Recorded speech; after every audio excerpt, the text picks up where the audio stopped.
Well, Trip for the next male resonator just dropped, and while people may be interested in him directly, as am I am more interested in the symbology surrounding him.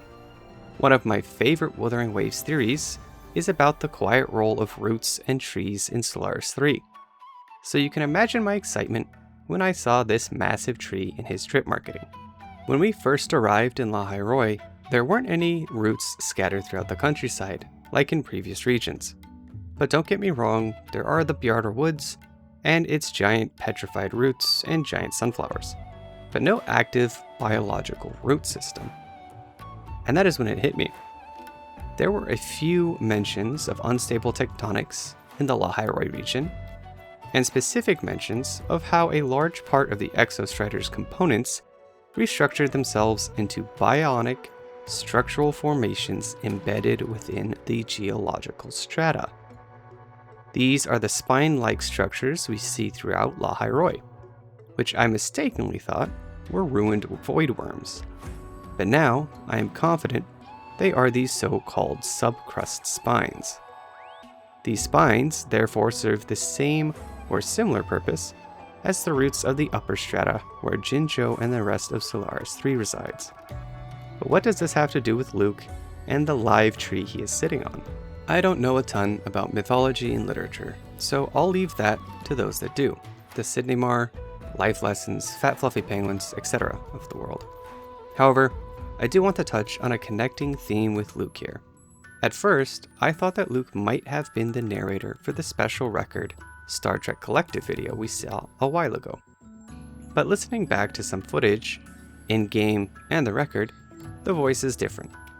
See courage from the Firebringer, a bloom bearer of the Black Shore. Perhaps that is a recording of Dr. Scott Rebel, since he is mentioned throughout several documents in La Hairoi as the founder.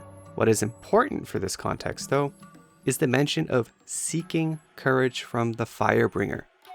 The Firebringer most likely alludes to Prometheus, who stole fire from the gods and gave it to humanity in Greek mythology. The reason this is of particular interest to me is because when Prometheus bled for his so-called crime, his divine golden blood, ichor, fell to the ground from which a magical herb grew, just like we see in the animated short for Luuk. As I said, I just enjoy connecting the dots. I'll leave it to the literature and mythology lore content creators to fully explain these references. But if we return to the magical herb that grew from Luuk's blood, this is no small herb.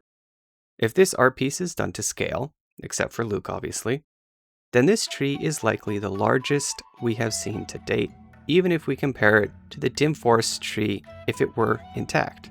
I hope that this is an actual reference to an in-game tree, rather than just a metaphor for something like the Tree of Knowledge or Life, etc.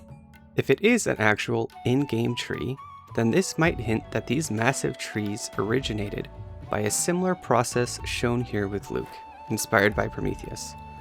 Perhaps these giant trees and their root systems are spawned by the blood of the gods. Perhaps that is why we see the tree of Raguna with its amber gold veins in one of Renacito's weapon ascension material domains.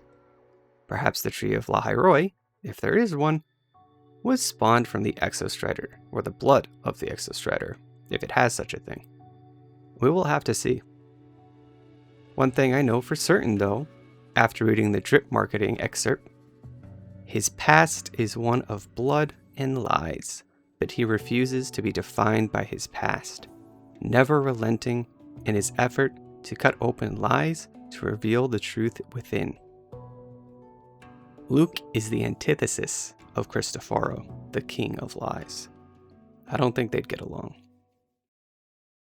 Wait, also one more thing. Are Luuk and Lene related, or is Lene just wearing Luuk's spare wig?